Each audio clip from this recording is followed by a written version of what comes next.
Hello everyone. आज thermodynamics में अपन देखिएगा, लास्ट 2 लेक्चर अपन ने पढ़े थे थर्मोडायनेमिक्स के, तो अपन ने प्रोसेस वगैरह सबकी बात कर ली थी। लास्ट लेक्चर में फर्स्ट लॉ ऑफ थर्मोडायनेमिक्स की कंप्लीट बात हो गई थी, एंथैल्पी वगैरह सब कुछ बात हो गया था। आज अपन फर्स्ट लॉ को मतलब फाइनलाइज करने वाले हैं, expansion of ideal gas. Ideal gas का एक्सपांशन देखेंगे, आइडियल गैस का प्रसार देखेंगे दो टाइप से, एक समतापीय रूप से और एक रुद्धोष्म टाइप से, एडियाबैटिक और आइसोथर्मल प्रोसेस से। क्या क्या पॉइंट आएंगे, क्या क्या उससे रिलेटेड क्वेश्चंस वगैरह बनने वाले हैं, उनकी बात करेंगे। वर्क डन की और बात करेंगे, वर्क डन नॉर्मल बात की थी अपन ने अभी तक, है ना, उसको भी आज आगे कंटिन्यू करेंगे। ठीक है, चलो आज अपन बात करते हैं expansion of ideal gas, ideal gas का प्रसार। Expansion of ideal gas, Adarsh gas का प्रसार।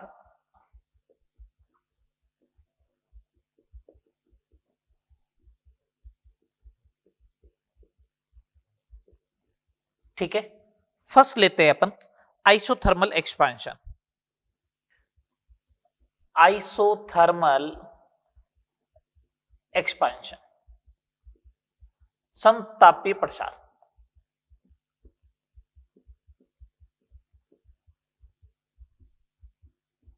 समतापीय प्रसार। लो, कुछ कैरेक्टरिस्टिक्स लाते हैं। अभी अपन ये बात ही नहीं कर रहे कि रिवर्सिबल है या इरिवर्सिबल, वो तो बात अपन बाद में करेंगे। पहले अपन देखते हैं कि हाँ, आइसोथर्मल एक्सपांशन का मतलब क्या होता है, क्या क्या इसकी कैरेक्टरिस्टिक्स होती है, उनकी बात करेंगे। उसके बाद अपन बात करेंगे हाँ, वर्क डन कैसे कैलकुलेट करेंगे, रिवर्सिबल प्रोसेस है तो कैसे करना है, इरिवर्सिबल है तो कैसे करेंगे। ठीक है, चलो अपन बात करते हैं। सबसे पहले आइसोथर्मल प्रोसेस है ना, अपन को नाम ही दे दिया आइसोथर्मल प्रोसेस है। आइसोथर्मल प्रोसेस है तो देखिए, फर्स्ट नंबर अगर अपन पॉइंट की बात करें तो आइसोथर्मल है तो टेम्परेचर क्या रहना चाहिए, कांस्टेंट रहेगा। ये लो साहब, टेम्परेचर कांस्टेंट है तो dt एंड डेल्टा टी जो होंगे वो दोनों जीरो होंगे।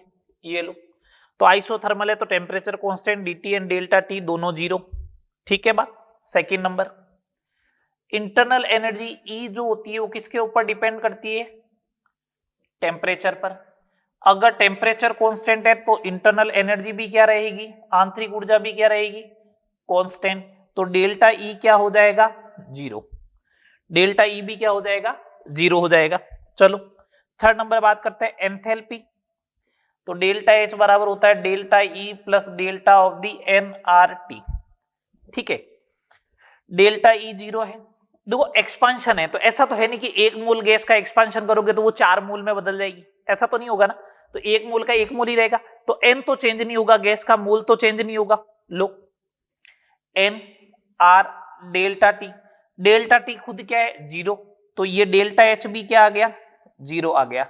ये लो, delta H zero, delta E zero और डेल्टा T भी जीरो। आ गई बात समझ में। चले आगे, आगे बात करते हैं। ये तो चाहे रिवर्सिबल हो चाहे इरिवर्सिबल हो, ये तो हमेशा रहेंगे ही रहेंगे। ठीक है बात, ये तो हमेशा रहेंगे। आइसोथर्मल एक्सपांशन की कैरेक्टरिस्टिक्स है। डेल्टा एच कैलकुलेट नहीं करना, वो डेटा देगा आपको। आइसोथर्मल बोले जीरो बोल देना, इंटरनल एनर्जी में चेंज डेल्टा ई जीरो बोल देना। ठीक है, फर्स्ट लॉ ऑफ थर्मोडायनेमिक्स अगर अपन अप्लाई करें, फर्स्ट लॉ ऑफ थर्मोडायनेमिक्स अगर अपन अप्लाई करें, from first law of thermodynamics, delta E बराबर होता है Q plus W. Delta E zero है तो Q बराबर क्या आएगा, माइनस का W आएगा। जो हीट सिस्टम को दोगे, इसका Q बराबर माइनस डब्ल्यू का मतलब अगर आपने सिस्टम को 50 जूल हीट दी तो सिस्टम 50 जूल का कार्य कर जाएगा, मतलब एक्सपांशन कर जाएगा। अगर सिस्टम से 50 जूल हीट बाहर निकली तो सिस्टम के ऊपर 50 जूल का कार्य हो जाएगा। उसकी इंटरनल एनर्जी में कोई भी चेंज नहीं होना चाहिए। तो ये Q बराबर माइनस का W, इसका फिजिकल सिग्निफिकेंस ये होता है। चले आगे, अब अपन कैलकुलेट करते हैं रिवर्सिबल प्रोसेस में वर्क डन। वर्क डन इन reversible isothermal expansion, work done इन रिवर्सिबल आइसोथर्मल एक्सपांशन, रिवर्सिबल होना चाहिए, है ना। तो रिवर्सिबल की आपको एक कंडीशन बताई थी मैंने आपको, रिवर्सिबल की एक कंडीशन बताई थी। क्या कंडीशन बताई थी रिवर्सिबल की? कि अगर रिवर्सिबल प्रोसेस होता है और एक्सपांशन है तो पी गैस जो होगा वो होगा पी एक्सटर्नल प्लस डीपी, और डीपी टेंस टू होगा 0, और डीपी टेंस टू क्या होना चाहिए? 0। लिखाई थी ये कंडीशन, बोलो। अगर ये कंडीशन लिखा रखी है तो एक काम करो, डेल ऑफ द डब्ल्यू जो होता है वो होता है माइनस का पी एक्सटर्नल इंटू डीवी, होता है पी एक्सटर्नल इंटू डीवी। चलो, डेल ऑफ दी डब्ल्यू जो होता है रिवर्सिबल में बात कर रहे हैं, पी एक्सटर्नल की जगह ये आ जाएगा P gas minus dP, dV तो पड़ा ही। Del of the W is equal to minus का P gas dV, minus minus plus dP dV, dP भी स्मॉल डीवी भी स्मॉल, तो दोनों का मल्टीप्लाई दोनों नेग्लिजिबल हो जाएंगे, तो डेल ऑफ दी डब्ल्यू जो आएगा वो माइनस पी गैस डीवी आ जाना चाहिए। अगर डब्ल्यू चाहिए तो इसका इंटीग्रेशन कर दो। अब ये पी गैस आ गया V1 से लेके V2 तक, तो पी गैस है, तो पी गैस की जगह मैं ऐसा लिख दूं, ये रिवर्सिबल चल रहा है, nRT/V, ये लो, इसका इंटीग्रेशन कर दो तो W रिवर्सिबल बन जाएगा -2.303 nRT log 10 बेस पे V2/V1। ये लो, ये रिवर्सिबल का वर्क डन है। ये किसका वर्क डन है? रिवर्सिबल का। हाँ, V2/V1, अब प्रोसेस आइसोथर्मल है, आइसोथर्मल में P1V1 is equal to P2V2 होता है, तो V2/V1 की जगह आप P1/P2 भी लिख सकते हो। तो वर्क डन इन रिवर्सिबल प्रोसेस जो आएगा वो माइनस का 2.303 nRT log P1/P2 भी हो सकता है, फॉर्मूला ही पूछ ले कभी कभार, तो ये फॉर्मूले हो गए। बाकी आपको इस फॉर्मूले को याद रखना है, इस फॉर्मूले को आपको क्या करना है? याद रखना है, इंपॉर्टेंट फॉर्मूला है, इसका यूज होगा। ये ध्यान रखे तभी यूज में ले जब डब्ल्यू रिवर्सिबल की बात कर रहा हो और आइसोथर्मल की बात कर रहा हो, उसी कंडीशन में काम में लेना है, अदरवाइज नहीं लेना है। समझ में आ रही है बात? डब्ल्यू रिवर्सिबल की बात हो, आइसोथर्मल की बात हो, तभी काम में लेना है, अदरवाइज नहीं ले। ठीक है, ये तो हो गया रिवर्सिबल में। अच्छा, प्रोसेस इरिवर्सिबल हुआ तो मैंने कहा इरिवर्सिबल में बताते कैसे करना है। वर्क डन इन irreversible isothermal expansion,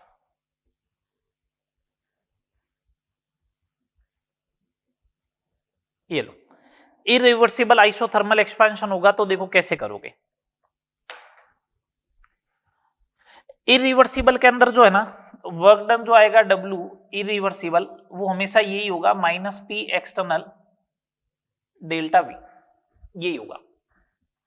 ठीक है, जो पहले अपन तरीके से कैलकुलेट करते थे। पी एक्सटर्नल की जगह कुछ पुट कर सकते हो? नहीं।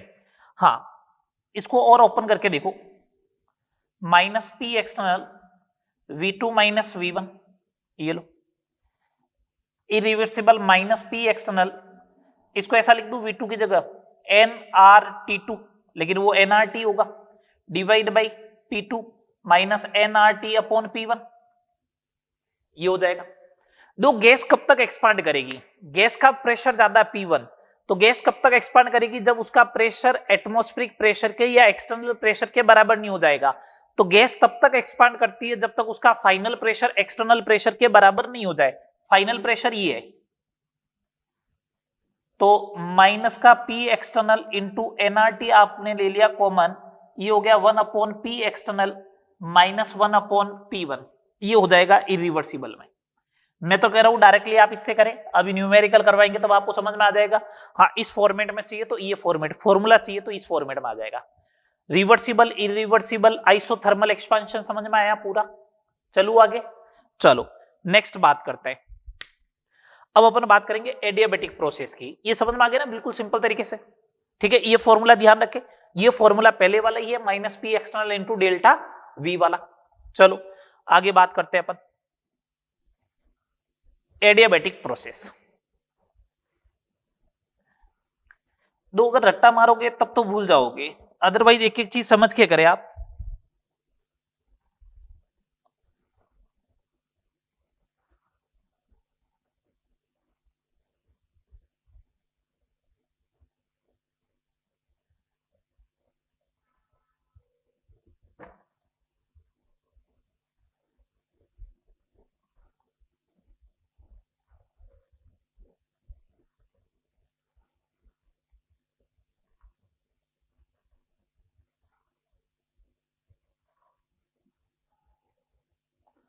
चले नेक्स्ट देखे, नेक्स्ट बात करते हैं अपन एडियाबेटिक प्रोसेस, एडियाबेटिक एक्सपांशन, रुद्धोष्म प्रसार।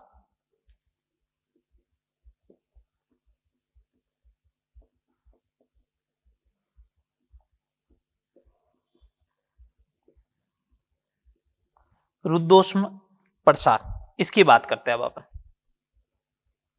ठीक है। देखना इधर रुद्धोष्म प्रसार के वही पहले कुछ कैरेक्टरिस्टिक्स की बात करेंगे। फर्स्ट नंबर पॉइंट, रुद्धोष्म प्रसार में निकाय एवं परिवेश के मध्य, निकाय एवं परिवेश के मध्य ऊष्मा का, निकाय एवं परिवेश के मध्य ऊष्मा का आदान प्रदान नहीं होता है।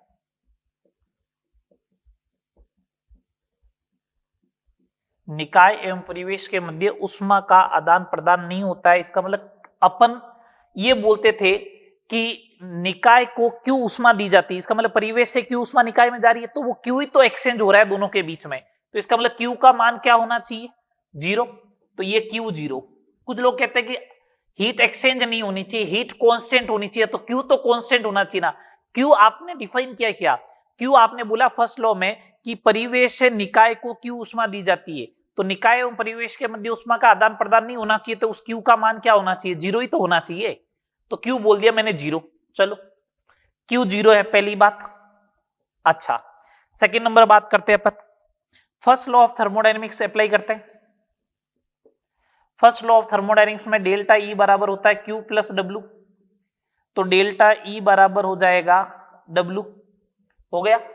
अच्छा डेल्टा ई बोलो डब्ल्यू बोलो जो किसके बराबर होगा, N C V delta T के। ये लो ये वर्क डन का फॉर्मूला गया N C V delta T. ये ऐसा बोल दूं वर्क डन जो आएगा N R upon gamma -1 delta T, ये भी फॉर्मूला हो सकता है, ये भी फॉर्मूला हो सकता है, ये भी फॉर्मूला हो सकता है, कोई भी फॉर्मूला हो सकता है। समझ में आया। तो निकाय एवं परिवेश के मध्य कोई ऊष्मा का आदान प्रदान नहीं होना चाहिए, क्यू 0 होना चाहिए। फर्स्ट लॉ ऑफ थर्मोडायनेमिक्स लगाओ, वर्क डन ये आ जाएगा, वर्क डन आ जाएगा N R delta T upon gamma -1 या फिर N C V delta T. CV मालूम नहीं है तो ये लगाओ, सीवी मालूम है तो ये लगा दो, वर्क डन कैलकुलेट हो जाएगा। अच्छा रिवर्सिबल इरिवर्सिबल कोई भी प्रोसेस हो, वर्क डन मैंने तो यहां बोला ही नहीं ना रिवर्सिबल है या इरिवर्सिबल, कोई भी प्रोसेस हो आप यही लगाए, ठीक है, चाहे रिवर्सिबल हो चाहे इरिवर्सिबल हो। अब सुनना बात को, अब मैं इसके सी पार्ट की बात करते हैं, सी पार्ट की बात करते हैं, सुनना बात को ढंग से। अगर एडियाबेटिक रिवर्सिबल प्रोसेस है, फॉर एडियाबेटिक रिवर्सिबल प्रोसेस,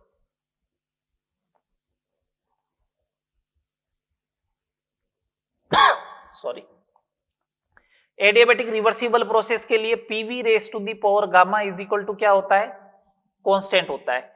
इस बात को ध्यान रख ले, लोग जो है तुम लोग जो हो वो इसको हर किसी के लिए लगा देते हो, जैसे ही एडियाबेटिक देखते हो लगा देते हो, ये हर कहीं नहीं लगेगा, ये ओनली फॉर तभी लगेगा जब प्रोसेस कैसा हो, रिवर्सिबल।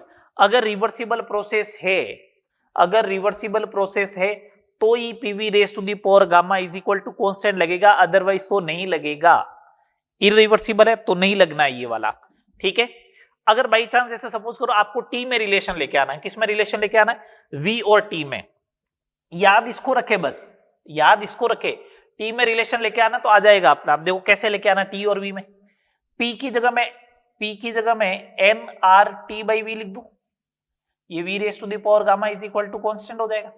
ये एनआर टी मतलब एनआर उधर भेज दो, T V raise to the power gamma -1 is equal to constant, ये लो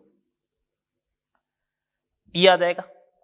अब सिमिलर वे में अगर आपको पी और टी में रिलेशन चाहिए तो वो भी आ जाएगा, पी और टी में रिलेशन चाहिए तो वो भी आ जाएगा। जैसे एक सिंपल सा एग्जांपल लेते हैं, अगर आपको ऐसा दे रखा हो, अगर आपको ऐसा दे रखा हो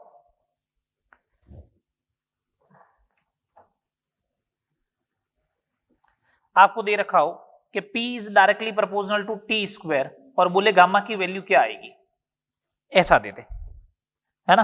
तो देखो कैसे करना है इसको टैकल। पी वी, वी की जगह इस बार रखना है आपको, तो अपन टी बाई पी लिख दे, और gamma is equal to constant, ये लो, याद है। तो यहां से क्या बनेगा, P 1 minus gamma T raise to the power gamma is equal to constant, ये लो, ये बन जाएगा। तो यहां से बन जाएगा next P raise to the power 1 minus gamma is equal to T raise to the power minus gamma. तो P is equal to T raise to the power minus gamma upon 1 minus gamma, ये बनना चाहिए। तो इससे compare कर ले तो अपने पास बचेगा gamma upon gamma minus 1 is equal to 2, तो gamma is equal to 2 times gamma minus 2, तो गामा इज इक्वल टू 2 आ जाएगा। सही है क्या, गामा की वैल्यू 2 ही आएगी। बोलो, हाँ 2 आ जाएगी, सही। तो ये इस टाइप के क्वेश्चन बनता है, ठीक है, ये इस टाइप से क्वेश्चन बन जाएंगे अपने। नेक्स्ट और देखो क्वेश्चन देखते हैं, और देखते हैं, ठीक है। सेकंड नंबर क्वेश्चन देखो इससे रिलेटेड, इसी टाइप का। सेकंड नंबर क्वेश्चन, अगर अपन को ऐसा दे रखा है T is directly proportional to V raise to the power minus 1/2, तो what is the value of gamma. अगर ऐसा क्वेश्चन दे दे, अपने पास रिलेशन पड़ा है, मैंने देखो डिराइव कर लिया है ना, ये देखो, नहीं करता तो ये ऐसे कर लेता P V raise to the power gamma से। तो अगर अपन यहां से देखें तो टी जो होता है वो ये हो सकता है V raise to the power 1 minus gamma के बराबर, है ना। अगर ऐसा होगा तो 1 minus gamma is equal to minus का 1/2, तो गामा इज इक्वल टू 3/2, ये लो गामा की वैल्यू आ गई 3/2। ऐसे सिंपल सिंपल से क्वेश्चन बनेंगे। तो आइसोथर्मल प्रोसेस हुआ पूरा, एडियाबैटिक एक्सपांशन हुआ कंप्लीट। आगे देखो और बात करते हैं अभी तो अपन, ठीक है, और बात करते हैं। देखो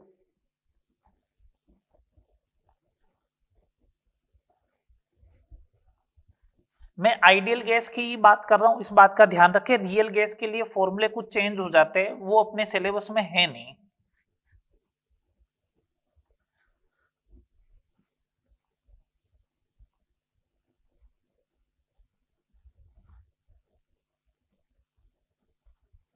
फिर अपन इनसे रिलेटेड आज तक जितने भी क्वेश्चन आए हुए फर्स्ट लॉ ऑफ थर्मोडायनेमिक्स तक से रिलेटेड, उनको इसी लेक्चर में अपन डिस्कस करेंगे,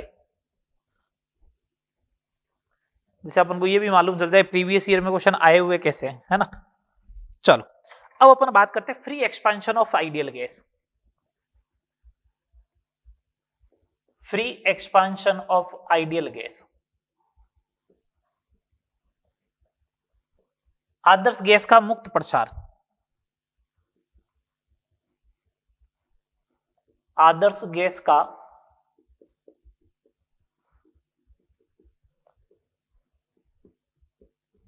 मुक्त प्रसार, free expansion of ideal gas, ठीक है। चलो दो तरीके से देखना, आइसोथर्मल और एडियाबैटिक। ये मुक्त प्रसार का मतलब क्या होता है, इसको ऐसे भी बोल सकते हैं, निर्वात भी लिखा जा सकता है कभी कभार, ठीक है ना। फ्री एक्सपेंशन का मतलब कोई अवरोध नहीं हो, मतलब बाहर से कोई एक्सटर्नल प्रेशर नहीं लग रहा हो। अगर एक्सटर्नल प्रेशर लगता ना बाहर से, तो गैस को क्या करना पड़ता है, धक्का लगाना पड़ता है। यहाँ पे फ्री एक्सपेंशन है, गैस अपना वैसे चली जाएगी। इसका मतलब ये हुआ कि एक्सटर्नल प्रेशर जीरो होगा। एक्सटर्नल प्रेशर जीरो मतलब वैक्यूम भी हो सकता है, तो या तो आपको बोल दे फ्री एक्सपेंशन है या बोल दे वैक्यूम है, ये दोनों चीजें बोले तो एक ही बात है ना। तो अपन को ये मालूम चल गया फ्री एक्सपेंशन का मतलब तो ये होता है कि एक्सटर्नल प्रेशर जो होता है वो जीरो होता है। एक्सटर्नल प्रेशर कितना होगा, जीरो। बोलो, बस इस बात को ध्यान में रखना है। अपन दो केस ले लेते हैं। फर्स्ट आइसोथर्मल प्रोसेस होना चाहिए। तो आइसोथर्मल की क्या कैरेक्टरिस्टिक्स होगी, देखो वर्क डन जीरो होगा ही होगा। क्यों, वर्क डन होता है minus P external delta we, P external खुद जीरो है, तो ये जीरो हो गया। लो सेकेंड नंबर, आइसोथर्मल है ना, तो आइसोथर्मल में टेम्परेचर कांस्टेंट, इसका मतलब dt and delta T zero, तो इसका मतलब डेल्टा ई भी जीरो। डेल्टा ई अगर जीरो है, डेल्टा एच भी जीरो होता है। अच्छा, डेल्टा ई बराबर होता है क्यू प्लस डब्ल्यू, ये जीरो, डब्ल्यू जीरो तो क्यू भी क्या हुआ जीरो। इसका मतलब हीट का कोई एक्सचेंज हुआ ही नहीं, इसका मतलब हीट का कोई एक्सचेंज हुआ ही नहीं। अगर हीट का एक्सचेंज नहीं हुआ तो इसका मतलब मैं बोल दूं कि ये आइसोथर्मल जो प्रोसेस है, ये आइसोथर्मल प्रोसेस जो है वो एडियाबैटिक प्रोसेस है। कब? जब फ्री एक्सपांशन होता है। जब फ्री एक्सपांशन होता है तो आइसोथर्मल प्रोसेस एडियाबैटिक प्रोसेस के इक्वली होता है। सही बात। चलो अब अपन बात करते हैं आगे। अब अपन इसके सेकंड नंबर पार्ट की बात करते हैं कि अगर आइडियल गैस का फ्री एक्सपांशन कराना हो, आइडियल गैस का फ्री एक्सपांशन कराना हो और एडियाबैटिक प्रोसेस हो, बी पार्ट एडियाबैटिक प्रोसेस हो, रुद्धोष्म प्रसार हो, तो क्या होगा? अगर रुद्धोष्म प्रसार होगा तो उस कंडीशन में होगा क्या? वर्क डन तो जीरो ही होगा। सेकंड नंबर क्यू जीरो क्योंकि एडियाबैटिक है।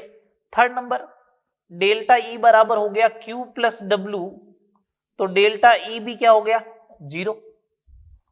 डेल्टा ई जीरो हुआ, डेल्टा ई जीरो हुआ, इसका मतलब एनसीबी डेल्टा टी जीरो होना चाहिए। इसका मतलब डेल्टा टी भी जीरो होगा। इसका मतलब टेम्परेचर क्या होगा? कांस्टेंट। अगर टेम्परेचर कांस्टेंट है तो इसका मतलब मैं ऐसा बोल सकता हूं एडियाबैटिक प्रोसेस जो होगा वो आइसोथर्मल होगा। एडियाबैटिक प्रोसेस जो होगा वो आइसोथर्मल होगा। सही बात बोलो। तो मैं यहां पे 2 पॉइंट बना के अगर ऐसा लिखना चाहूं तो बोल सकता हूं क्या ये बात सही है क्या कि फ्री एक्सपांशन में, मुक्त प्रसार में, फ्री एक्सपांशन में, मुक्त प्रसार में आइसोथर्मल ही एडियाबैटिक है, आइसोथर्मल ही एडियाबैटिक प्रोसेस है। या फिर ऐसा बोल दूं कि एडियाबैटिक प्रोसेस ही आइसोथर्मल प्रोसेस है, लेकिन कौन से में के लिए? आइडियल गैस के लिए। किसके लिए? आइडियल गैस के लिए। अपन बात किसके लिए कर रहे हैं? आइडियल गैस के लिए बात कर रहे हैं। समझ में आ गई बात? अब न्यूमेरिकल पे आने ही वाले अपन। ये फ्री एक्सपांशन हो गया, ठीक है। किसी को कोई दिक्कत है क्या? बोलो। नहीं? चले आगे। चलो आगे बात करते हैं, अगले टॉपिक पे बात करते हैं। अब अपन बात करते हैं slope of isothermal and adiabatic process. Slope की बात करनी। आइसोथर्मल समतापीय एवं रुद्धोष्म प्रक्रम की जो ढाल है उनके बारे में क्या रिलेशन आएगा, कैसे रिलेशन आएगा, उसकी अपन को बात करनी है, ठीक है ना। Slope of isothermal and adiabatic process, इसके बारे में अपन बात करते हैं। चलो देखो क्या है, अपन बात करते हैं क्या है कैसे है, ठीक है। दो आप ग्राफ जो बनाते हैं ना वो P वर्सेस V का बनाते हो। ये P वर्सेस V का ग्राफ होता है ना जनरली। तो स्लोप जो होती है ना वो dp बाई dv को रिप्रेजेंट करता है। dp by dv is slope.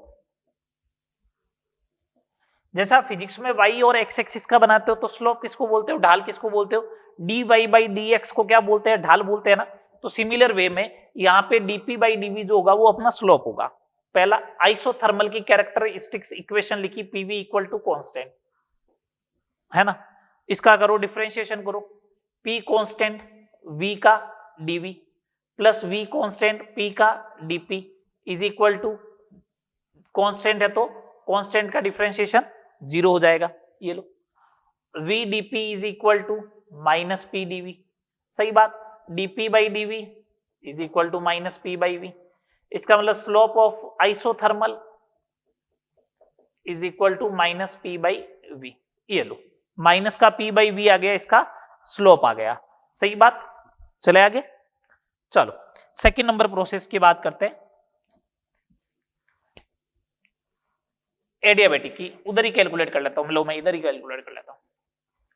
Characteristics equation PV raise to the power gamma is equal to constant, P को बाहर रखो कांस्टेंट, एक्स की पावर एन का एन, एक्स की पावर एन माइनस 1 फिर DV plus V raise to the power gamma constant, इसका DP is equal to 0। यहां से V raise to the power gamma minus 1 common आएगा, 0 में चला जाएगा, है ना। तो इधर से बच गया p into gamma dV plus V dP is equal to 0। V dP is equal to minus का gamma P dV dp by dv is equal to minus P by V और गामा बचा हुआ है। तो इसका मतलब स्लोप जो आएगी एडियाबैटिक प्रोसेस की वो आएगी gamma times minus P by V. तो इन दोनों स्लोप से मैं ये रिजल्ट बोल सकता हूं क्या, इन दोनों स्लोप से ये रिजल्ट बोल सकते हैं क्या, स्लोप ऑफ एडियाबैटिक प्रोसेस जो होती है वो गामा टाइम्स होती है स्लोप ऑफ आइसोथर्मल प्रोसेस। बोलिए,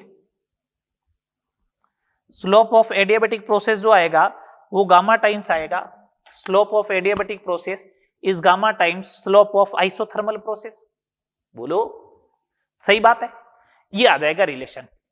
तो जिसकी स्लोप ज्यादा होती है, जिस ग्राफ की स्लोप ज्यादा होती है वो ग्राफ हमेशा वर्टिकल रहेगा, जिस ग्राफ की स्लोप ज्यादा होती है वो वर्टिकल रहता है। जैसे एक एग्जांपल की बात कर रहे हैं, ये देखो, ये हॉरिजॉन्टल ग्राफ है, इसकी स्लोप 0 है, ठीक है, इसकी स्लोप इंफिनिटी है, वर्टिकल है।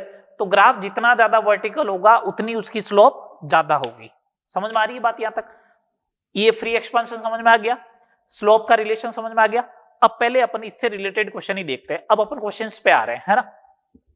तो expansion of ideal gas complete.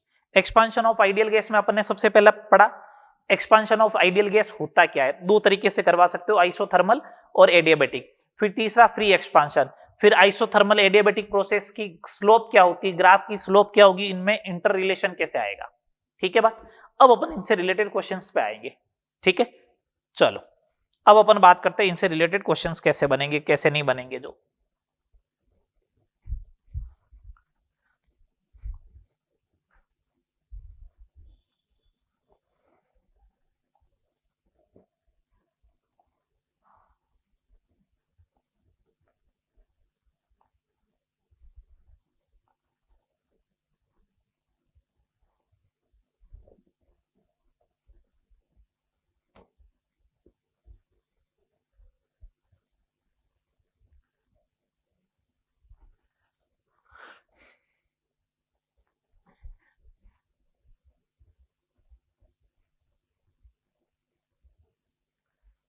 ठीक है, चलो सबसे पहले अपन बात करते हैं, देखो सुनना बात करो इनसे।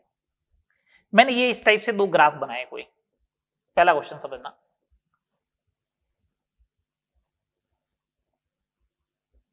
ये P वर्सेस V के ग्राफ है,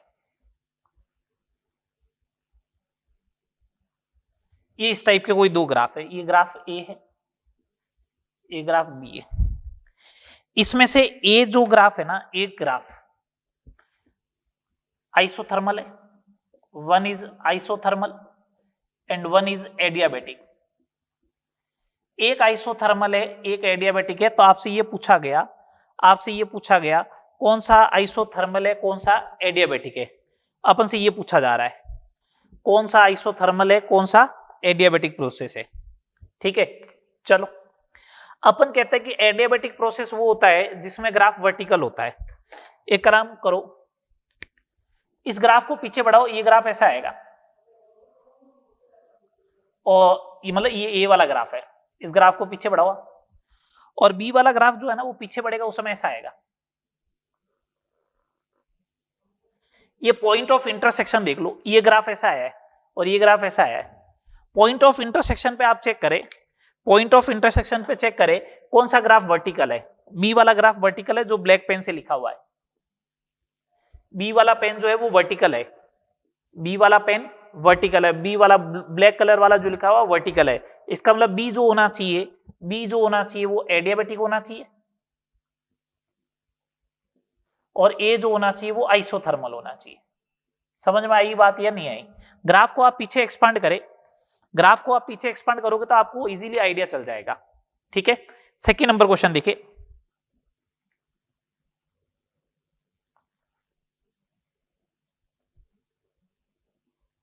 ये P है और ये V है।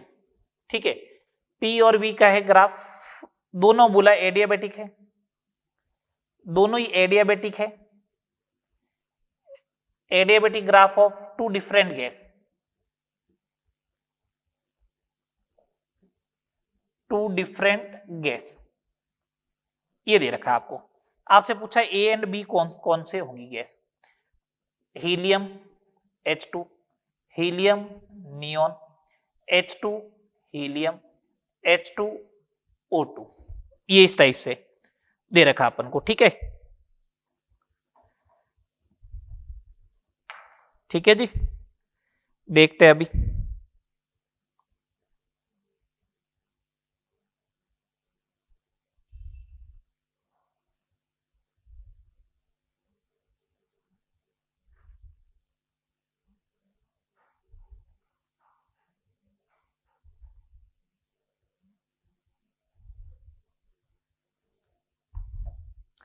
ठीक है, दो एक बात तो मैं आपको क्लियर कर सकता हूं, एक बात तो मैं आपको क्लियर कर सकता हूं,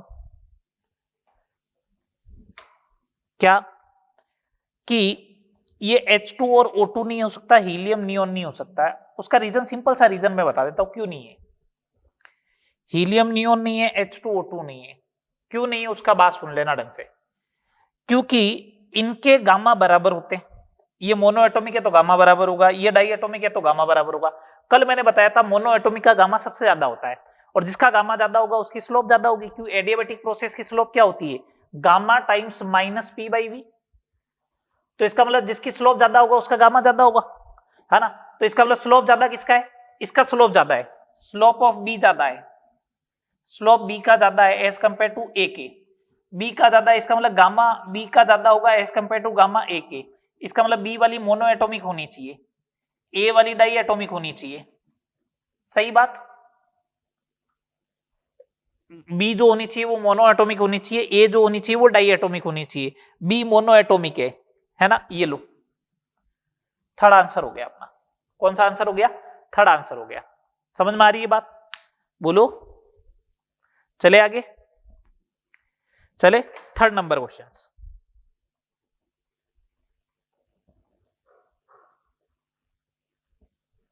थर्ड नंबर क्वेश्चंस की बात करते हैं, सुनना बात को। थर्ड नंबर क्वेश्चंस की बात करते हैं अपन। मेरे से ये अगर पूछा जाए, सुनना, order of work done, only for magnitude की बात चल रही है, order of work done in isobaric, isothermal and adiabatic expansion.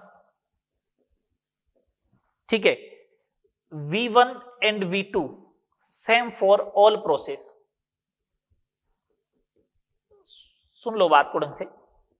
मेरे से यह पूछा गया कि तीन प्रोसेस है, आइसोबारिक है, आइसोथर्मल है, एडियाबेटिक, तीन एक्सपांशन करवाना है ना। और पूछा ये कि V2 और V2 सेम, मतलब स्टार्टिंग का V1 का वॉल्यूम मतलब 2 लीटर से स्टार्ट करना है सबको 5 लीटर तक पहुंचाना है। ठीक है, तो उसमें वर्क डन का मैग्नीट्यूड चाहिए। तो मैंने एक चीज बोली थी, वर्क डन जब आपको कैलकुलेट करना है तो area under the curve calculate कर लो ना आप, area under the curve calculate कर लो। जिसका एरिया अंडर दी कर्व ज्यादा होगा उसका वर्क डन ज्यादा आ जाएगा। सही बात। चलो अपन क्या करते हैं, इनके ग्राफ ड्रॉ करने की ट्राई करते हैं, ग्राफ ड्रॉ करने की ट्राई करते हैं। दो कैसे ग्राफ ड्रॉ करेंगे, देखो आराम से देखो ग्राफ कैसे ड्रॉ होगा इनका। ये लो P वर्सेस V का ग्राफ। सबसे पहले आपको करवाना आइसोबारिक, इसका मतलब प्रेशर कांस्टेंट रखोगे, ये यहां से लेके यहां तक पहुंच गए, ये तो गया आइसोबारिक। ये लो, यहीं से सारे पॉइंट स्टार्ट होंगे, यहीं पे जाके सबको खत्म करना है। अब अगर एक्सपांशन करोगे आइसोथर्मल में तो पीवी कांस्टेंट रहेगा, तो वॉल्यूम बढ़ेगा तो प्रेशर कम होगा, तो ग्राफ नीचे की तरफ आएगा। ये लो, अपन को मालूम है कि एडियाबेटिक भी ऐसा ही बनता है। तो अब इसमें से एक आइसोथर्मल होगा, एक एडियाबेटिक होगा, तो ये तो आइसोथर्मल है, ये एडियाबेटिक है। एरिया अंडर द कर्व सबसे ज्यादा किसके लिए आएगा? आइसोबारिक के लिए। तो work done in isobaric process सबसे ज्यादा, फिर आइसोथर्मल और फिर एडियाबेटिक। मैं मैग्नीट्यूड की बात कर रहा हूं ओनली 4। ये लो, ये आ जाएगा। कोई दिक्कत है तो बताओ, कोई दिक्कत है तो बताओ। ऐसे ग्राफिकल क्वेश्चंस बनेंगे, कर लोगे? ऐसे ग्राफिकल क्वेश्चन बनेंगे, कर लोगे ना? कोई डाउट है तो बोलो, नहीं? चले आगे, चलो नेक्स्ट प्रॉब्लम देखते हैं अब आपको। अभी तक मैंने कंपैरिजन नहीं कराया रिवर्सिबल इरिवर्सिबल में वर्क डन ज्यादा किसमें होगा, एक्सपांशन होगा तो क्या होगा, कंप्रेशन होगा तो क्या होगा, इन सब की बात करने वाले आज। Single stage versus multi stage, ये कंपटीशन पॉइंट ऑफ व्यू से इतने इंपॉर्टेंट नहीं है, लेकिन आपके मॉड्यूल वगैरह में दे रखे तो आपको कंफ्यूजन नहीं हो कि अपने तो इतने सारे वर्क डन दे रखे, सर ने तो एक दो ही वर्क डन कराए, तो मैं उनको भी सबको डिस्कस करने वाला हूं आज। ठीक है, चलो नेक्स्ट बात करते हैं आगे।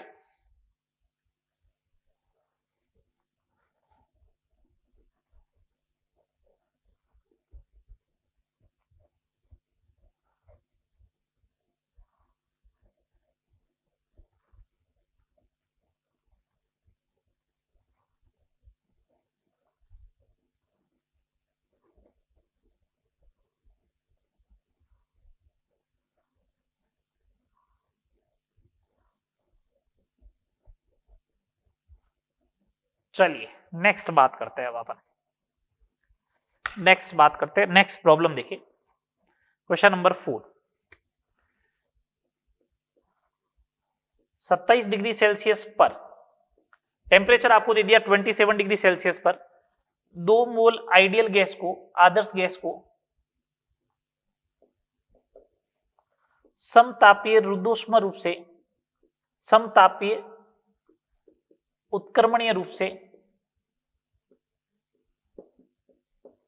4 लीटर से 40 लीटर तक प्रसारित किया जाता है,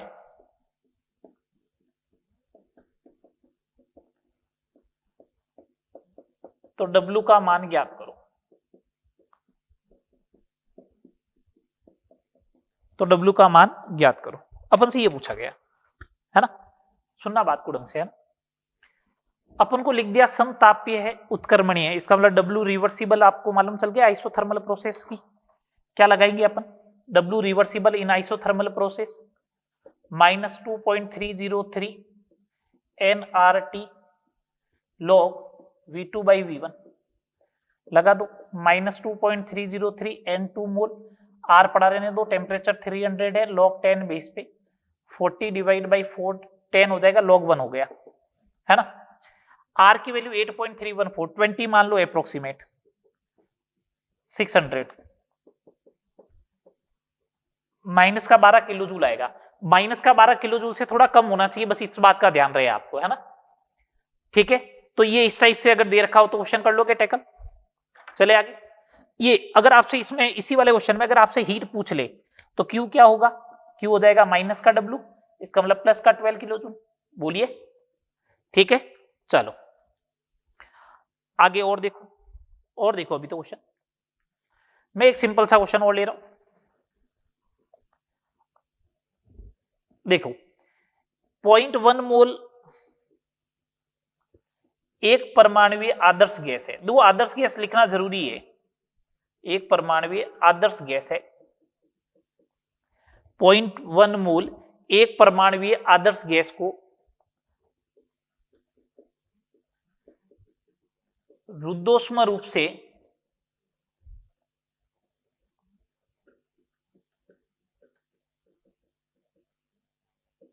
प्रसारित करने पर गैस 75 कैलोरी का कार्य करती है, तो गैस का अंतिम ताप ज्ञात करो।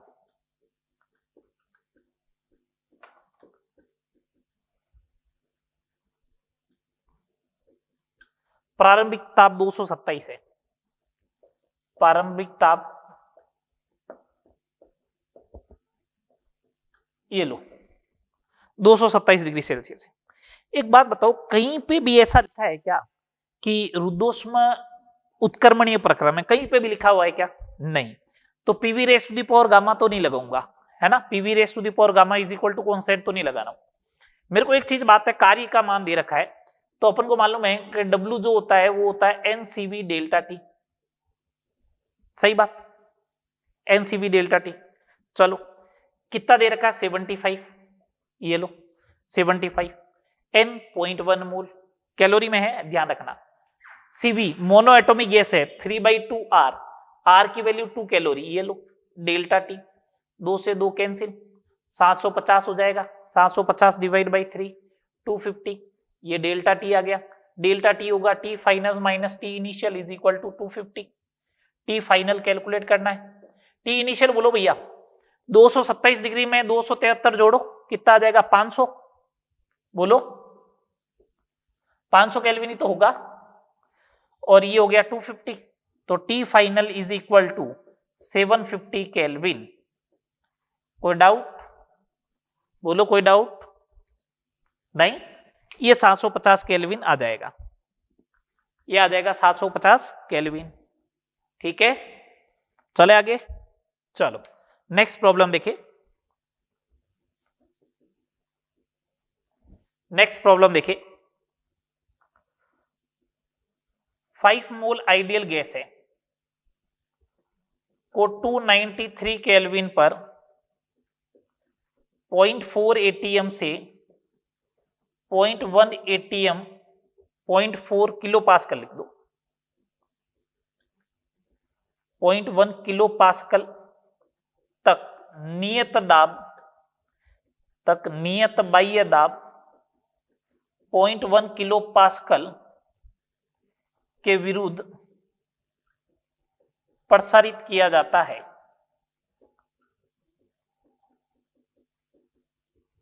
तो W Q delta E and delta H का मान ज्ञात करो। ज्ञात करो, आपको यहां पे दे रखा है case first process is reversible और case second process is irreversible. ये क्वेश्चन आपको जो है वो रिवर्सिबल और इरिवर्सिबल में वर्क डन का डिफरेंस समझा देगी। ये वाला क्वेश्चन जो है आपको रिवर्सिबल और इरिवर्सिबल में वर्क डन का कंसेप्ट समझा देगी पूरा का पूरा, है ना। आपको बोला क्या है, पहले तो ये देखे 293 केल्विन पे ही बात हुई है, इसका मतलब समतापीय है। तो समतापीय है तो डेल्टा ई और डेल्टा एच दोनों क्या होंगे, 0, चाहे कैसा भी प्रोसेस हो, कोई दिक्कत नहीं। ये बात क्लियर है। W is equal to minus का Q होगा, W कैलकुलेट कर लो, Q अपना आप आ जाएगा। केस फर्स्ट प्रोसेस अगर रिवर्सिबल हुआ तो W रिवर्सिबल माइनस का 2.303 N 5 mole, R temperature 293, log 10 base पे final pressure P1 by P2 लिखना है 0.4, मतलब log 4 आ जाएगा। आप इसे सोल्व कर ले, मैं इसे सोल्व नहीं कर रहा हूं, 0.6 आ जाएगा। ठीक है, R की वैल्यू रख देना, जो भी आंसर आएगा वो फाइनल अपना सही है। अच्छा, इरिवर्सिबल होगा तो क्या होगा सर, हीट कैसे कैलकुलेट करेंगे? अरे हीट तो सिंपल सा है ना, W is equal to minus का Q हो जाएगा। आइसोथर्मल प्रोसेस में W is equal to minus का Q हो जाएगा, बस वही अप्लाई करना। ठीक है, हाँ। अब केस सेकंड इरिवर्सिबल है तो मैंने कहा देखो इरिवर्सिबल में minus P external delta we आएगा। बिल्कुल सर, माइनस पी एक्सटर्नल कितना है बोलो, 0.1 किलो पास्कल। किलो का मतलब अभी एक बार पढ़ा रहने दो ना, देखेंगे आगे। V2 माइनस V1, ये लो V1 और V2 तो है ही नहीं, कोई बात नहीं। nRT upon P2 minus nRT upon P1, ये तो है। चलो nRT बाहर ले लो, माइनस का nRT, P2 final P external ही होगा तो ये 1 minus P external upon P1, ये लो माइनस का n, कितना n 5, R टेम्परेचर 293, ये हो गया 1 माइनस P एक्सटर्नल कितना है 0.1 और P1 कितना था 0.4, ये आ जाएगा। ये वर्क डन इन रिवर्सिबल प्रोसेस, दोनों अलग अलग है या नहीं है? है ना अलग अलग, बोलो है ना अलग अलग। तो ये इस टाइप से आपको कैलकुलेट करना। कोई डाउट है तो बोलो, कोई डाउट है तो बोलो, नहीं। एक क्वेश्चन और देखो, एक क्वेश्चन और देखो, उसके बाद अपन आगे बढ़ते हैं, कंपैरिजन करते हैं वर्क डन वगैरह का, है ना, वर्क डन वगैरह का कंपैरिजन करते हैं।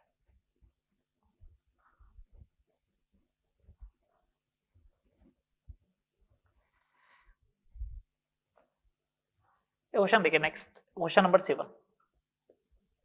एडियाबेटिक प्रोसेस बता रहा हूं अब आपको, ठीक है। एडियाबेटिक प्रोसेस बता रहा हूं। 1 मोल आइडियल गैस है, 1 मोल आइडियल गैस को 400 केल्विन एवं 10 एटीएम 400 केल्विन एवं 10 एटीएम पर बाह्य दाब 2 एटीएम के विरुद्ध बाह्य दाब 2 एटीएम के विरुद्ध रुद्धोष्म रूप से प्रसारित किया जाता है। रुद्धोष्म रूप से प्रसारित किया जाता है, प्रसारित किया जाता है तो अंतिम ताप ज्ञात करो।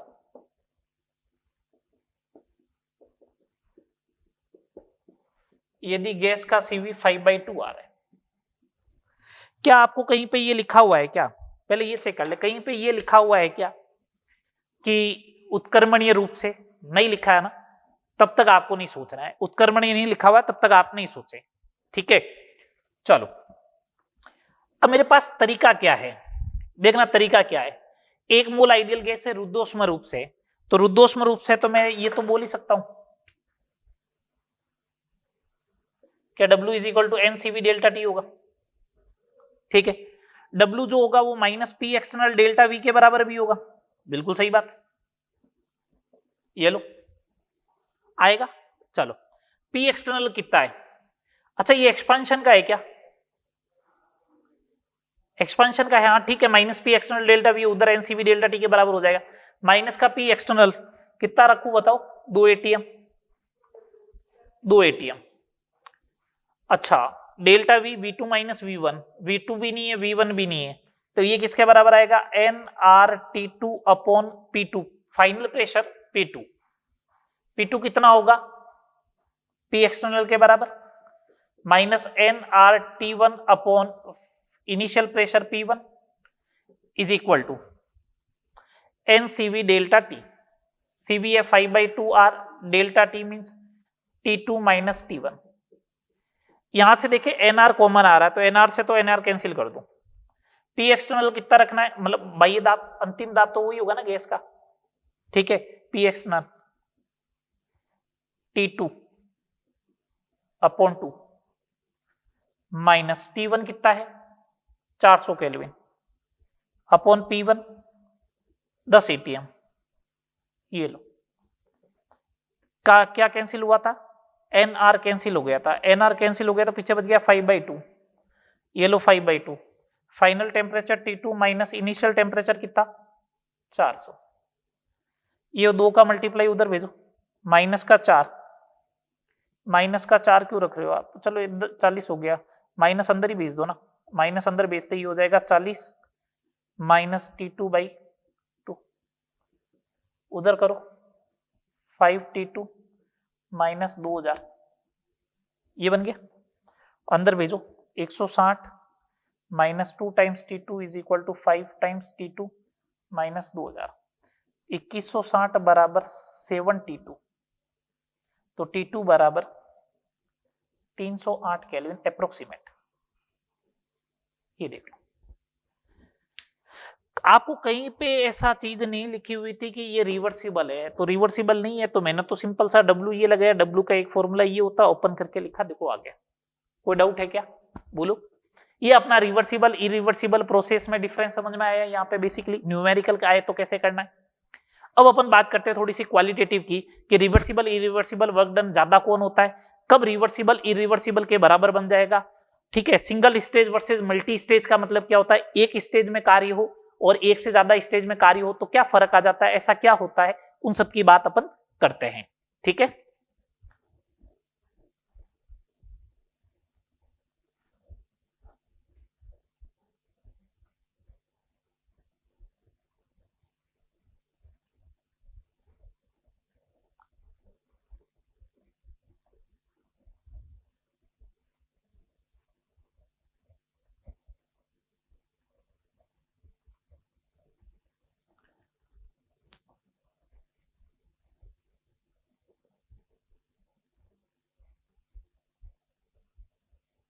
तो अब मैं कुछ इंपॉर्टेंट पॉइंट्स, इंपॉर्टेंट फैक्ट की बात करने वाला हूं, ठीक है, समझा कि आपको कुछ फैक्ट एक्सप्लेन करने वाला हूं, वो समझना। पहला पॉइंट देखना, 2-3 पॉइंट के बारे में बात करूंगा। रिवर्सिबल और इरिवर्सिबल में वर्क का comparison, comparison of work done in reversible and irreversible process. Reversible और इरिवर्सिबल प्रोसेस में कार्य जो है उसका कंपैरिजन कैसे करोगे, कौन ज्यादा है कौन कम है, उसका कंपैरिजन आप कैसे करोगे, उसके बारे में बात करते हैं। दो बात करते हैं, एक एक्सपांशन की बात करते हैं और एक अपन किसकी बात करते हैं, कंप्रेशन की। पहला बात करते हैं एक्सपांशन की, मतलब प्रसार के लिए।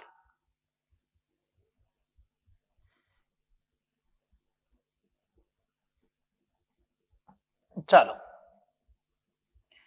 एक साइड में रिवर्सिबल रखेंगे, एक साइड में इरिवर्सिबल रखेंगे। इधर रिवर्सिबल, इधर इरिवर्सिबल। अच्छा, मैंने तुम लोगों को एक डेफिनेशन बताई थी रिवर्सिबल इरिवर्सिबल का काम क्या है। एक्सपांशन है तो गैस का प्रेशर ज्यादा होना चाहिए, रिवर्सिबल है तो पी एक्सटर्नल प्लस डीपी के बराबर होगा। इसका मतलब पी गैस जो होगा वो पी एक्सटर्नल के बराबर ही होगा। ये लो, यहां पे अगर अपन बात करें तो पी गैस जो आएगा ज्यादा होना चाहिए, P external plus P dash होगा। तो पी एक्सटर्नल यहां से जो आएगा वो आ जाएगा P gas minus P dash आएगा। सही। जब यहां पे तुम लोग डब्ल्यू रिवर्सिबल कैलकुलेट करोगे तो आएगा माइनस का P external into delta we. P external की जगह माइनस का पी गैस लिख दोगे, डेल्टा वी। यहां पे जब बात करोगे इरिवर्सिबल के लिए तो माइनस का P external into delta we होना चाहिए। पी एक्सटर्नल की जगह लिखोगे माइनस का P gas minus P dash into delta we. एक बात बताओ, डेल्टा वी दोनों केस में सेम है, ये वैल्यू कम आएगी एज कंपेयर टू इसके, तो इसका मतलब इसका मैग्नीट्यूड जो आएगा रिवर्सिबल का वो ज्यादा आएगा एज कंपेयर टू किसके, इरिवर्सिबल के। बोलो हाँ या ना, बोलो, ये चीज आ जाएगी। ये तो जब एक्सपांशन कर रहे हो तो उत्क्रमणीय प्रक्रम का कार्य ज्यादा होता है अनुत्क्रमणीय प्रक्रम। जब भी प्रसार लिखा हुआ है, सुनना बात को ढंग से, मैं जो बोल रहा हूं जिसको न्यूमेरिकल में यूज किया जा सकता है, आपको बोल दे कि 4 लीटर से 40 लीटर तक प्रसारित किया गया तो अधिकतम कार्य का मान ज्ञात करो, तो अधिकतम कार्य तो इसी में होता है, रिवर्सिबल में। देखो, अधिकतम कार्य किसमें होता है, रिवर्सिबल में होता है। तो जब भी वर्ड ऐसे लिखा हुआ है ना अधिकतम कार्य प्रसार का, तो अधिकतम कार्य प्रसार का तो किसमें होता है, रिवर्सिबल में होता है। चलो, अपन बात करते हैं कंप्रेशन की, संकुचन की। कंप्रेशन की बात करते हैं, संकुचन की बात करते हैं, संपीड़न, संपीड़न, कंप्रेशन, संपीड़न। ठीक है, तो कंप्रेशन या संपीड़न में देखना वही बात वापस, एक साइड में रिवर्सिबल एक साइड में इरिवर्सिबल। ये रिवर्सिबल, इस साइड में इरिवर्सिबल। रिवर्सिबल में क्या, जब W रिवर्सिबल कैलकुलेट करो, अब कंप्रेशन है इसका मतलब एक्सटर्नल प्रेशर ज्यादा होगा, तो P एक्सटर्नल जो होगा यहां तो P गैस के बराबर ही होगा, लेकिन यहां P एक्सटर्नल जो होगा ना वो होगा P gas plus P dash के बराबर आएगा। तो जब ये सिचुएशन होने वाली है तो W यहां पे लिखोगे तो minus P gas into delta we लिख दोगे। यहां पे जब W लिखोगे इरिवर्सिबल का तो माइनस में P gas plus P dash लिखा जाएगा। तो यहां पे देखो ये वाली वैल्यू ज्यादा है, ये वाली वैल्यू ज्यादा है, तो W रिवर्सिबल का कम आएगा, इरिवर्सिबल का ज्यादा आएगा। ये लो, ये किसके लिए बात हो गई, संपीड़न के लिए बात। समझ में आई बात कि नहीं आई, बोलो, ये समझ में आया ना, रिवर्सिबल इरिवर्सिबल के लिए। ठीक है, प्रसार में अधिकतम कार्य रिवर्सिबल का होता है, संपीड़न में इरिवर्सिबल का होता है, ये बात समझ में आ गई। तो ये कंपैरिजन है। ठीक है, सेकंड नंबर देखो, ये फर्स्ट कंपैरिजन था, फर्स्ट इंपोर्टेंट पॉइंट था आपको ध्यान रखने लायक। चलो सेकंड नंबर देखें,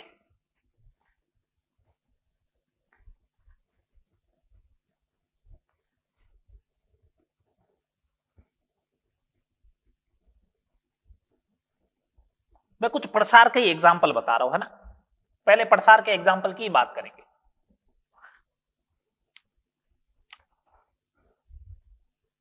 second number point,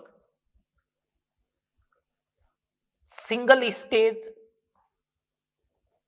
versus multi stage, एक पद में और बहुपद में कार्य। Single stage versus multi stage work done. Single stage versus multi stage work done, एक सिंगल स्टेप में कार्य करना है और एक से ज्यादा स्टेप में कार्य करना है, तो कार्य किस में ज्यादा आएगा किस में कम आएगा उसकी बात करते हैं। पहले एक्सपांशन की बात करते, सुनना। मैंने अभी न्यूमेरिकल में भी काम लिया, किसी गैस को अगर एक्सपांड करवाते हैं ना तो इसका मतलब गैस का प्रेशर ज्यादा होना चाहिए। किसी गैस को अगर एक्सपांड करवाते हैं तो गैस का प्रेशर ज्यादा होना चाहिए, तभी गैस एक्सपांड करेगी। ऐसे कब तक एक्सपांड करेगी? तब तक एक्सपांड करेगी जब उसका फाइनल प्रेशर एक्सटर्नल प्रेशर के बराबर नहीं आ जाए। जब तक एक्सपांड करेगी जब तक उसका फाइनल प्रेशर गैस के प्रेशर के बराबर, गैस का फाइनल प्रेशर एक्सटर्नल प्रेशर के बराबर नहीं आ जाए। ठीक है, चलो मैंने एक सिंगल स्टेज का वर्क डन लिया, है ना, ग्राफ से समझा रहा हूं, समझना बात को। यह सिंगल स्टेज का वर्क डन लिया,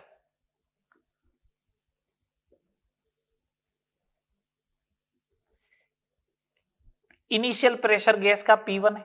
देखो अगर सिंगल स्टेज होगा ना तो मैंने मान लिया गैस का इनिशियल प्रेशर P1 है और फाइनल प्रेशर, गैस तब तक एक्सपांड करेगी जब तक उसका फाइनल प्रेशर जो है वो एक्सटर्नल प्रेशर के बराबर नहीं हो जाए। तो P फाइनल P एक्सटर्नल के बराबर हो गया।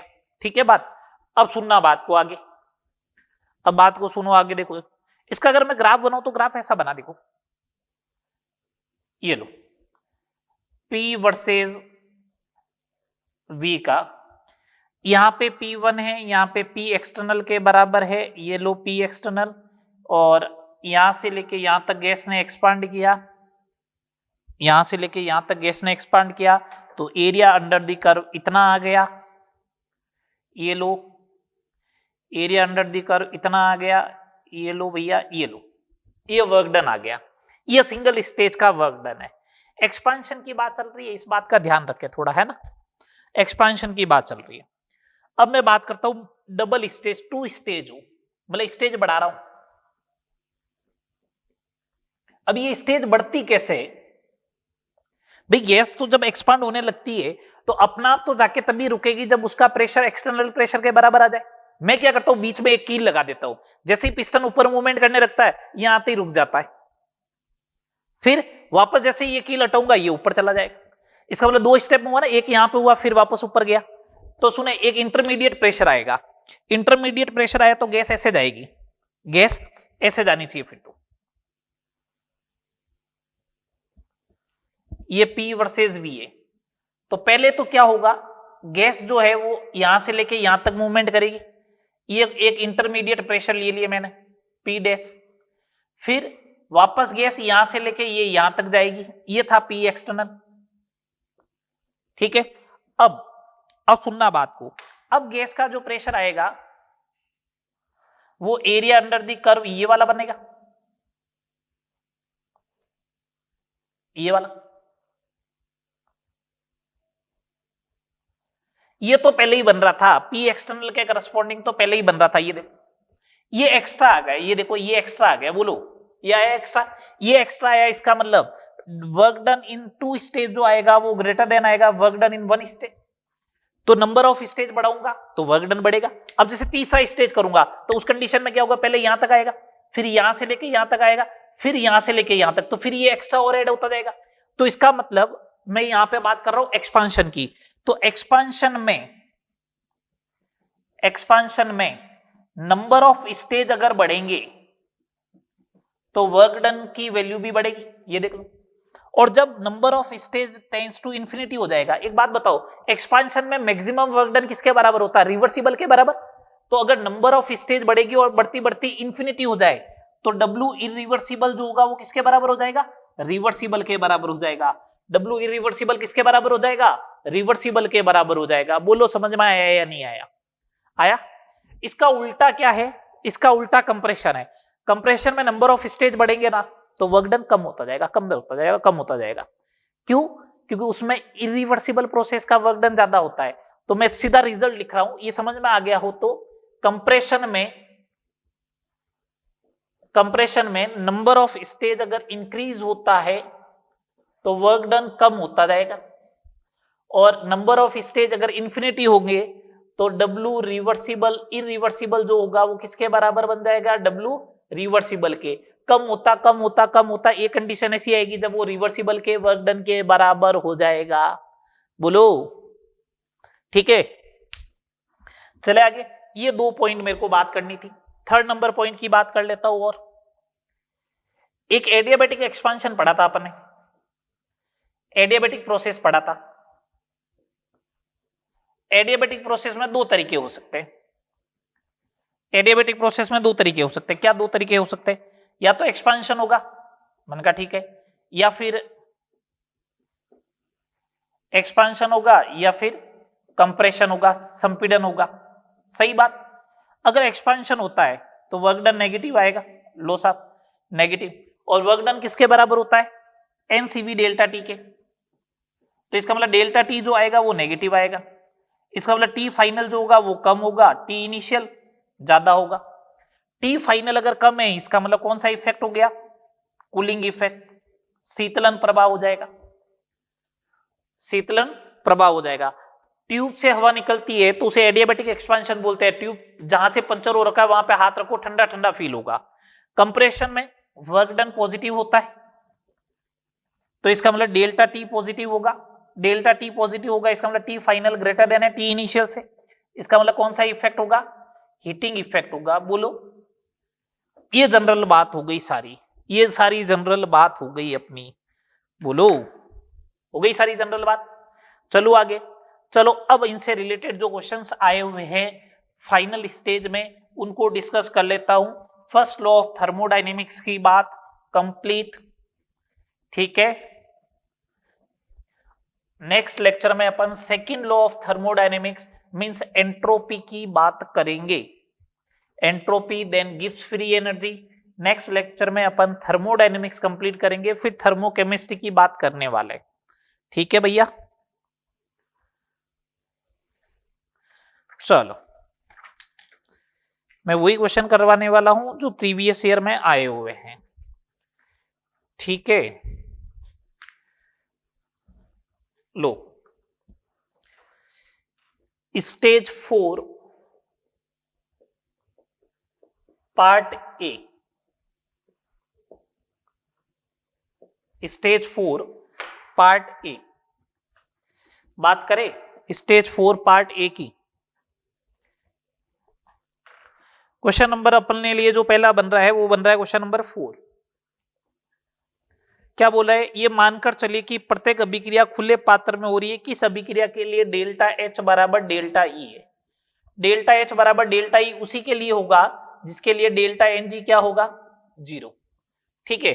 डेल्टा एन जी 0 चेक कर लो, 4 रिएक्शन दे रखी है उसमें डेल्टा एन जी इसके लिए 0 आएगा।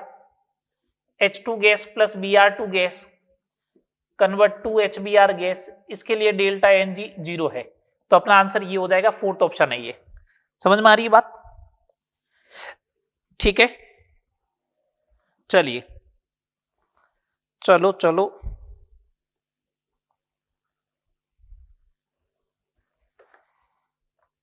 हाँ, क्वेश्चन नंबर 13।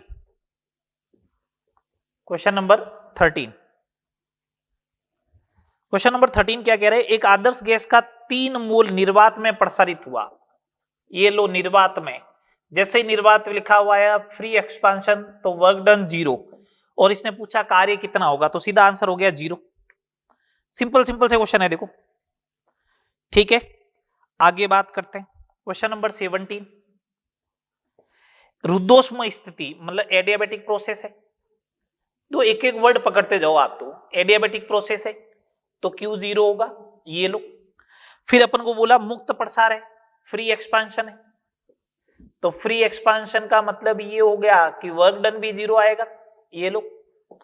अब अपन से पूछा है कि Q क्या है, W क्या है, तो Q 0 हो गया, W 0 हो गया। फर्स्ट ऑप्शन दे रखा Q is not equal to 0, तो ये तो गलत हो जाएगा। सेकंड ऑप्शन अपने पास दे रखा है Q 0 है, W 0 है, डेल्टा T भी 0 होगा क्या? तो देखो Q 0 W 0 तो डेल्टा E भी 0 होगा, और डेल्टा E 0 है, डेल्टा E अगर 0 है तो डेल्टा T भी क्या होगा? 0। अपना आंसर सेकंड हो जाएगा। ये तो करवा रखा है तुम लोगों को, ठीक है। चलो आगे बात करते हैं, आगे बात करते हैं।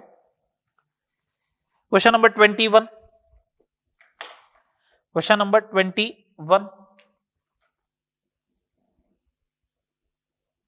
क्या कह रहा है? क्वेश्चन नंबर 21 ये बोल रहा है कि 100 डिग्री सेल्सियस पर जल की मानक वाष्पीकरण एंथैल्पी, एंथैल्पी बोल रहा है delta H vaporisation 40.66 kilo joule per mole. ये लो, इसी ताप पर 100 डिग्री सेल्सियस पर जल के वाष्पीकरण की आंतरिक ऊर्जा डेल्टा ई कितनी होगी? ये तो क्वेश्चन करवा रखा है मैंने। Delta H minus delta n g R T, delta n g का मान 1 होता है, ये किलो जूल में है तो ये 1, आर की वैल्यू 8.314, और ये कहां पे 373 इंटू 10⁻⁻³ एक बार के लिए इसको अगर अपन 8 मान ले और इसको 400 भी मान ले तो 8 इंटू 3.2 के आसपास आएगा, तो 3.2 माइनस कर दो 37.56 आ जाएगा किलो जूल में, जो ऑप्शन दिख रहा है मेरे को उसके अकॉर्डिंग, ठीक है। अगला क्वेश्चन, क्वेश्चन नंबर 23। दो मोनो एटॉमिक गैस है A and B, gas A and gas B monoatomic है, ये भी मोनो एटॉमिक, ये भी मोनो एटॉमिक। ये लो साहब, जैसा कह रहा है वैसा मैंने लिख दिया, ठीक है। समान ताप और दाब पर मिलाए जाते हैं, बराबर आयतन, मिश्रण की Cp/Cv का अनुपात होगा, तो Cp/Cv इसका मतलब गामा का अनुपात चाहिए, दोनों का गामा का अनुपात चाहिए ना।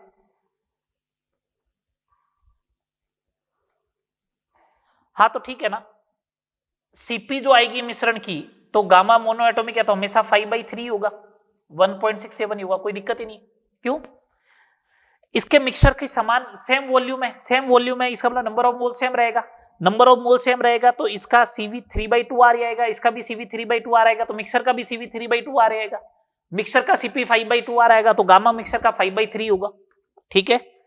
चलो क्वेश्चन नंबर 24, ये बोला कि Cv किसके बराबर होता है?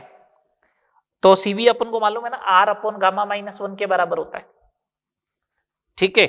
ये हो जाएगा। लो क्वेश्चन नंबर 24, ऐसे ऐसे तो क्वेश्चन आते हैं, बताओ। क्वेश्चन नंबर 25, ए से बी, बी से सी, सी से ए, ये लो, ये प्रेशर है, इधर वॉल्यूम है, अभी यूनिट भी देख लेंगे, ये ए, ये बी, ये सी, ऐसे है।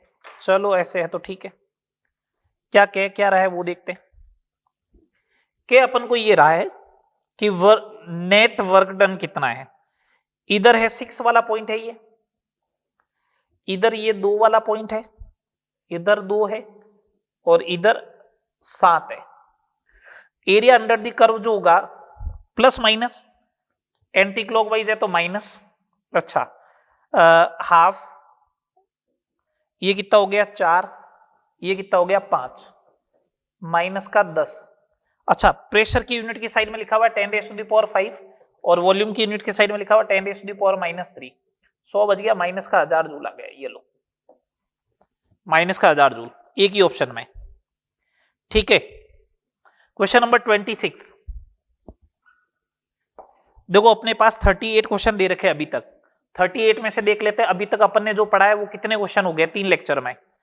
किसी रुद्धोष्म प्रक्रम में एक गैस का दाब उसके ताप के घन के समानुपाती पाया जाता है, P is directly proportional to T⁻3, तो गामा कितना होगा? Cp/Cv का अनुपात पूछा है, तो अपन को तो मालूम है ना, PV⁻γ is equal to constant होता है, P T/P की power gamma is equal to constant, P की power 1 minus gamma is equal to T⁻⁻⁻, तो P is equal to T⁻⁻⁻⁻⁻⁻⁻⁻⁻⁻⁻⁻⁻⁻⁻⁻⁻⁻⁻⁻⁻⁻⁻⁻⁻⁻⁻⁻⁻⁻⁻⁻⁻⁻⁻⁻⁻⁻ तो gamma upon gamma minus 1 is equal to 3, तो gamma is equal to 3 gamma minus 3, तो 2 gamma is equal to 3, तो gamma is equal to 3/2, ये लो ये लो भैया,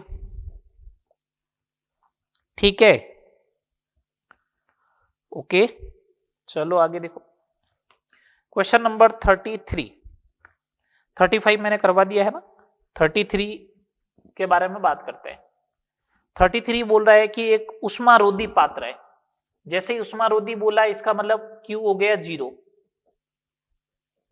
ये लो Q0। 2.5 एटीएम स्थिर बाह्य दाब के विरुद्ध प्रारंभिक आयतन 2.5 लीटर से अंतिम लीटर तक, तो वर्क डन कितना हो गया, माइनस का P एक्सटर्नल 2.5 एटीएम, 4.5 हुआ फाइनल, तो 2 लीटर का एक्सपांशन हुआ, माइनस का 5 लीटर एटीएम आ गया। तो ये इंटरनल एनर्जी होगी delta U minus 5 litre ATM, है ना। और इसकी वैल्यू पुट कर दो 101.3, तो माइनस का 506.5 जूल आ जाएगा। ये लो 33, 35 मैंने करवा दिया है। 37 दे रखा है, समतापीय अवस्था में, समतापीय बोला है, गैस द्वारा किया गया कार्य, इसने ये कहीं पे नहीं बोला है, 2 बार अपन को बोला है, 2 बार एक्सटर्नल प्रेशर 0.1 से 0.25 माइनस का 0.3 लीटर इंटू बार, और इसने लिखा है 1 लीटर इंटू बार जो होता है वो 100 जूल होता है, तो माइनस का 30 जूल अपना आंसर आ जाएगा। और 35 हो ही गया अपना। तो कितने क्वेश्चन हो गए, 1 2 3 4, 4 और 4 8 और 3 11, 38 में से 11 क्वेश्चन हो गए, मतलब लगभग आप ये मान के चलो 1/3 क्वेश्चन अपने पढ़ लिया है ऑलमोस्ट। ठीक है, नेक्स्ट लेक्चर में एंट्रोपी की बात करेंगे, गिब्स फ्री एनर्जी की बात करने वाले अपन नेक्स्ट लेक्चर में। ठीक है, यहां तक करें, मिलते हैं नेक्स्ट लेक्चर में।